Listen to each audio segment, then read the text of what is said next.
नमस्कार, मी रिया रुपेश पवार महाळिंगेकर. आपण पाहत आहात डहाण मित्र न्यूज नेटवर्क. एक महत्त्वाची आणि खळबळजनक बातमी आपल्या समोर येते आहे. मनसेचे पालघर जिल्हाध्यक्ष समीर मोरे यांचे भाऊ आतिश मोरे यांच्यावर जीवघेणा हल्ला.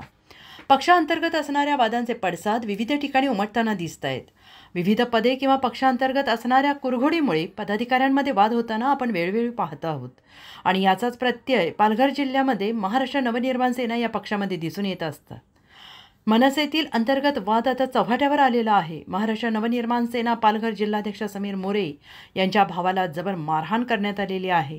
समीर मोरे यांच्या भावावर कोयत्याने जीवघेणा हल्ला करण्यात आला आणि सदर हल्ला मनसेचे ठाणे जिल्हाध्यक्ष अविनाश जाधव यांच्याकडून करण्यात आल्याचा आरोप समीर मोरे यांचे भाऊ आतिश मोरे यांनी केलेला आहे. पक्षांतर्गत वादाचा परिणाम हा मारहाणीपर्यंत येऊन पोहोचला आहे. आतिश मोरे यांच्यावर बोईसर येथील शगुन रुग्णालयात उपचार सुरू आहेत.